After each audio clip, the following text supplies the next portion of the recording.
Assalamualaikum warahmatullahi wabarakatuh dan salam sejahtera kepada Dr. Fazila Idris dan Tuan Lokman. Tidak dilupakan juga kepada rakan-rakan sekalian. Hari ini, kami daripada kumpulan Partner of Justice akan merungkaikan skandal Port Klang Free Zone atau PKFZ. Berikut merupakan senarai nama ahli kumpulan kami yang terdiri daripada 8 orang ahli. Bagi merungkaikan skandal ini, kami telah membahagikan kepada 6 bahagian, iaitu yang pertama, pengenalan, kedua, kesalahan yang melibatkan PKFZ, ketiga, pertuduhan yang melibatkan PKFZ, keempat, hukuman yang melibatkan PKFZ, kelima, kesan terhadap individu dan organisasi, dan keenam, kesimpulan dan pengajaran. Seterusnya, saya serahkan kepada saudari pembentang yang pertama. Nama saya Putri Nur Yasmin Izzati dan hari ini saya akan menerangkan tentang skandal Zon Bebas Pelabuhan Kelang atau PKFZ. Skandal Zon Bebas Pelabuhan Kelang atau PKFZ merupakan skandal mengenai pembinaan Zon Bebas Pelabuhan Kelang. Skandal ini melibatkan beberapa pihak seperti Kuala Dimensi Sdn Bhd dan Lembaga Pelabuhan Kelang. PKFZ merupakan milik Lembaga Pelabuhan Kelang dan Kuala Dimensi Sdn Bhd telah dilantik sebagai pemaju projek PKFZ. Lembaga Pelabuhan Kelang atau LPK telah ditubuhkan di bawah Akta Pelabuhan 1963 di bawah Akta 488 Pindaan 1992. Ia merupakan sebuah badan berkanun persekutuan yang dikawal selia oleh Kementerian Pengangkutan. Dan mulai tahun 1983, kemudahan operasi dan perkhidmatan pelabuhan ini telah diswastakan. Sehubungan dengan itu, LPK berfungsi sebagai perancang korporat dan pembangunan, pemudah cara urusan perdagangan, badan kawal selia terhadap operator swasta, pengurusan aset dan pihak berkuasa zon perdagangan bebas. Pada tahun 1990, kerajaan memutuskan untuk menjadikan Pelabuhan Kelang sebagai sebuah pusat muatan dan pengedaran serantau. Bagi memenuhi hasrat ini, sebuah mega distribution hub perlu diwujudkan dan direalisasikan dengan projek pembangunan zon bebas Pelabuhan Kelang atau lebih dikenali sebagai Port Klang Free Zone (PKFZ). Objektif PKFZ adalah untuk membangunkan konsep zon bebas yang menggabungkan aktiviti zon perdagangan bebas dan zon perindustrian bebas dalam satu kawasan. PKFZ telah menarik 30 pelabur bernilai 725 juta ringgit. Antara pelabur tersebut termasuklah K. Venner dari Norway, Skor Asia, Azron World System, Verhang Autolink, Nova Logistik, Biodiesel SP dan Oriental SP. Skandal ini bermula apabila terdapat dakwaan bahawa projek PKFZ ini wujud kes penipuan iaitu fraud case. Ramai pihak yang mempertikaikan kos penyediaan zon PKFZ ini meningkat sehingga 4.6 bilion iaitu peningkatan sehingga 4 kali ganda daripada 1.088 bilion ringgit. Oleh itu, kronologi kes ini dapat dirumuskan seperti berikut, iaitu kes skandal PKFZ ini mula didedahkan oleh laporan audit PricewaterhouseCoopers (PwC) dan laporan Jawatan Kuasa Kira-kira Negara (PAC). Pendedahan ini menyatakan bahawa terdapatnya tuntutan kewangan yang tidak berasas dalam pembinaan projek PKFZ ini. Seterusnya, tanah di Pulau Indah dibeli oleh Kuala Dimensi Sdn Bhd dengan harga RM25 sekaki persegi. Menurut laporan audit tersebut juga, skandal PKFZ ini turut membabitkan beberapa pemimpin berprofil tinggi. Kos bagi melaksanakan projek zon bebas Pelabuhan Kelang PKFZ dijangka melonjak kepada RM12.453 bilion jika Lembaga Pelabuhan Kelang PKA gagal menjelaskan bayaran ansuran pinjaman Kementerian Kewangan mengikut jadual. Seterusnya, saya akan menerangkan mengenai pertuduhan PKFZ, iaitu Datin Paduka Osipang ialah pengurus besar Lembaga Pelabuhan Kelang. Beliau dikenakan 3 tuduhan pecah amanah berhubung dengan skandal projek Zon Bebas Pelabuhan Kelang, iaitu PKFZ. Beliau tidak mengaku bersalah di atas tuduhan yang dibicarakan oleh mahkamah. Pang dibenarkan untuk diikat jamin sebanyak RM350,000 dengan seorang penjamin. Pang diarahkan untuk memberi pasportnya kepada pihak berkuasa untuk mengelakkan sebarang masalah sepanjang pembicaraan dijalankan terhadap beliau. Selain Pang, terdapat 2 lagi individu yang terlibat dan ditahan bersama Pang, iaitu Steven Aboh merupakan Ketua Pegawai Operasi Kuala Dimensi (KDSB), manakala seorang lagi arkitek iaitu Bernard Tan Seng Shu KDSB merupakan kontraktor utama dalam projek PKFZ, manakala arkitek tersebut merupakan perunding bagi projek tersebut. Mereka didakwa dan dituduh di atas dua pertuduhan membuat tuntutan palsu membabitkan RM5.4 juta dan turut didakwa bersama-sama seorang lagi masih bebas terhadap 24 tuduhan membuat tuntutan palsu berjumlah RM122.20 juta. Assalamualaikum dan salam sejahtera. Saya Nur Amira binti Muhammad Nazir A1758 dan sudah ingin menceritakan serba sedikit tentang kesalahan PKFZ, iaitu salah laku dan pecah amanah bekas pengurus besar Lembaga Pelabuhan Kelang LPK terhadap projek zon perdagangan bebas Pelabuhan Kelang. Pada 10 Disember 2009, Datin Paduka Osipang telah dihadapkan ke Mahkamah Seksyen Kelang di atas 3 tuduhan pecah amanah yang bernilai RM254 juta berhubung skandal pembinaan zon bebas Pelabuhan Kelang PKFZ. Walau bagaimanapun, beliau telah mengaku tidak bersalah ke atas semua pertuduhan itu dan minta untuk dibicarakan. PAN didakwa sebagai pengurus besar yang diamanahkan atas dana dalam sebuah akaun di RHB Bank Berhad melakukan pecah amanah membabitkan RM98,700,000 di LPK Jalan Pelabuhan Utara Pelabuhan Kelang antara 1 Oktober 2004 dan 5 September 2005. Berikutan itu, pada 10 Disember 2009, PAN didakwa sebagai pengurus besar yang diamanahkan atas dana dalam sebuah akaun di RHB Bank Berhad melakukan pecah amanah membabitkan RM98,700,000 di LPK Jalan Pelabuhan Utara Pelabuhan Kelang antara 1 Oktober 2004 dan 5 September 2005. Ketiga tertuduh telah ditahan oleh polis dari Jabatan Jenayah Perdagangan di kediamannya setelah berbulan menjalankan siasatan ke atas skandal PKFZ itu. Polis bertindak menyiasat kes itu ekoran laporan polis yang dibuat oleh pengurusi LPK Datuk Lee Hua Beng Ogos lalu bahawa terdapat penyalahgunaan kuasa dan keuangan berjumlah sehingga RM1.6 bilion. Pada awal Jun tahun 2010, Menteri Pengangkutan Datuk Seri Ong Tee Kiat telah membentuk sebuah jabatan kuasa khas yang dikotai oleh pengurusi LPK untuk menyiasat skandal PKFZ ini. Dengan dibantu oleh rakan kongsi utama firma guaman terkenal Screen iaitu Lim Chi Wei dan juga pengarah usaha syarikat audit PricewaterhouseCoopers, Chi Kwai Pat dan Lin Sapin. Mereka akhirnya menemui pelbagai bukti kemungkinan berlaku salah guna kuasa termasuk mengenakan jas yang berlebihan ke atas pihak yang menganugerahkan kontrak dan lain-lain jas yang tidak sepatutnya sehingga berjumlah RM1.6 bilion. Sekian, terima kasih. Seterusnya kita beralih kepada skandal kewangan yang melibatkan PKFZ. Ia bermula apabila Jawatan Kuasa Kira-kira Wang Negara PSC tidak berpuas hati apabila Lembaga Pelabuhan Kelang PKA tidak dapat menjawab soalan yang diajukan oleh PSC mengenai kos-kos yang sangat besar berjumlah RM3.5 bilion ataupun bersamaan dengan 1.0748 bilion USD bagi mendirikan Taman Industri Serantau.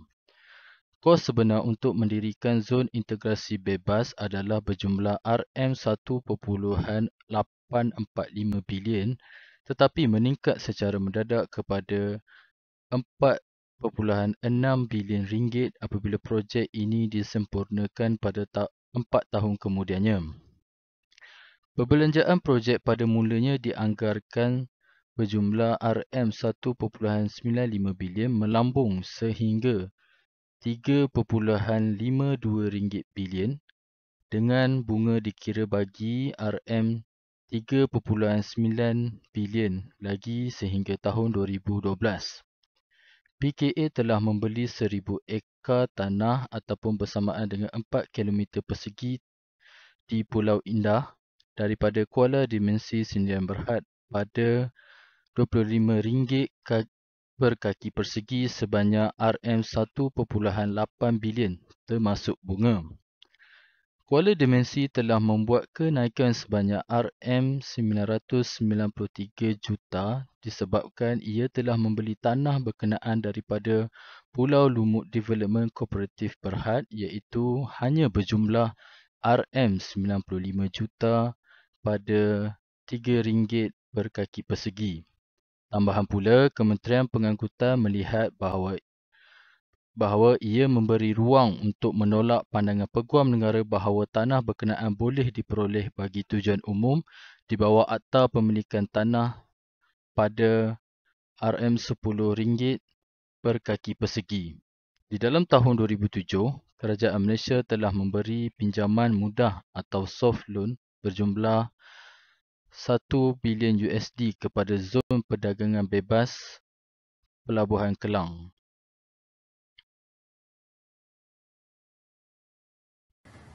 Baiklah, di sini saya akan terangkan tentang hukuman akhir yang dikenakan kepada pesalah PKFZ. Sebanyak 6 pendakwaan jenayah dalam tempoh 8 tahun ke atas projek Zon Bebas Pelabuhan Kelang yang dilanda skandal.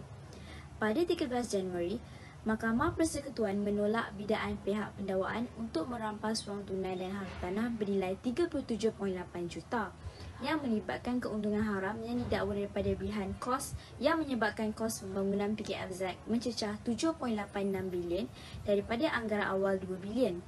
Pang yang diwakili Peguam Eng Aik Guan dibenarkan ikat jamin sebanyak RM350,000.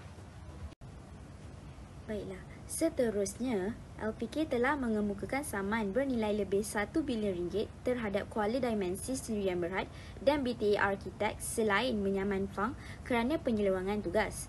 Polis juga telah membekukan beberapa akaun Kuala Dimensi Sdn Bhd. Datin Paduka OC Fang telah menjadi satu-satunya orang yang didapati bertanggungjawab terhadap overrun kos mega dalam projek Zon Bebas Pelabuhan Kelang PKFZ pada tahun 2006. Fang diisytiharkan muflis setelah setahun. Pada mulanya, Fang telah menghadapi tuduhan jenayah. Pada 2009, dia didakwa di Mahkamah Seksyen Kelang atas 3 pertuduhan pecah amanah jenayah yang dilakukan antara 1 Oktober 2004 dan 9 Mei 2006 membabitkan RM254.85 juta yang diamanahkan kepadanya sebagai pengurus besar LPK. Tetapi, pertuduhan itu ditarik balik pada November 2016 berikutan penerimaan Jabatan Peguam Negara terhadap representasinya untuk menarik balik pertuduhan itu.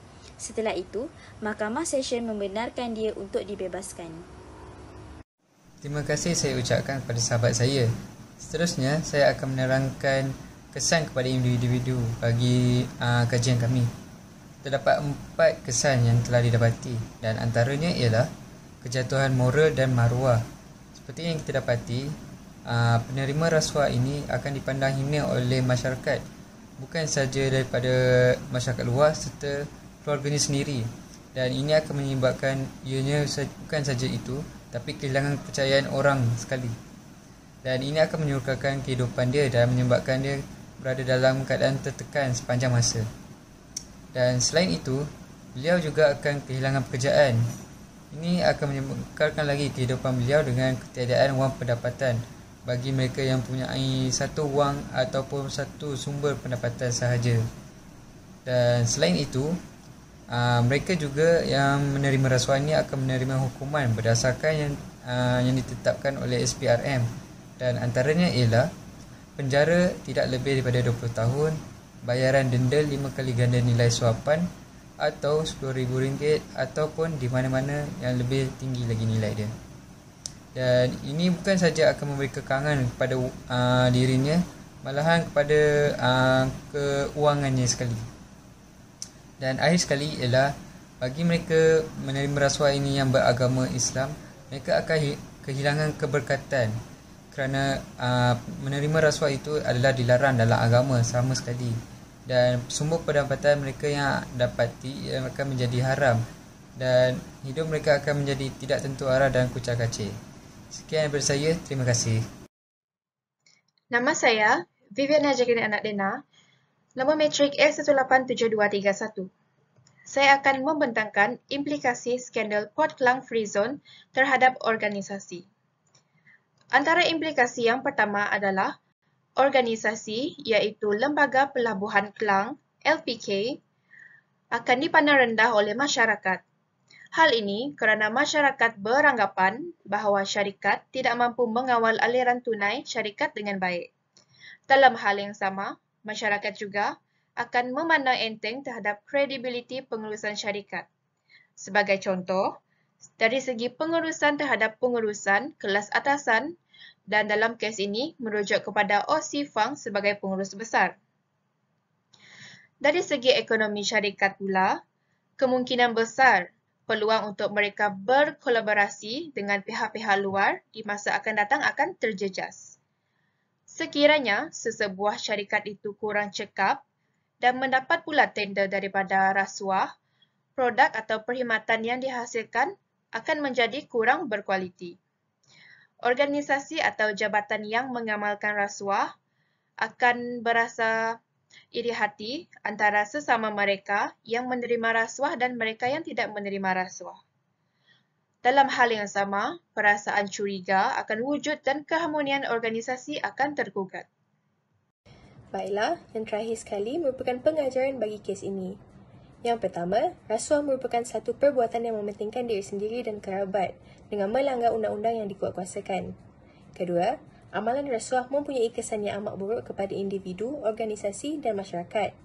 Yang ketiga, rasuah juga merupakan perbuatan yang merugikan dan mencemar imej rakyat dan negara. Yang ketiga, kita haruslah bertindak mengikut peraturan-peraturan yang telah ditetapkan agar semua pihak akan dapat merasai kebaikan yang dilakukan. Keempat, kita haruslah menunaikan tanggungjawab yang diberikan dengan baik dan amanah dan tidak mencontohi OSIPANG seharusnya menunaikan tanggungjawabnya sebagai pengurus besar Lembaga Pelabuhan Kelang. Oleh itu, tanda-tanda awal rasuah dalam kalangan pegawai kerajaan dan pegawai swasta perlulah dikesan dengan awal supaya langkah-langkah yang lebih efektif dapat dilakukan dan diambil untuk membendung gejala tersebut. Sekian itu saja dari kami. Terima kasih.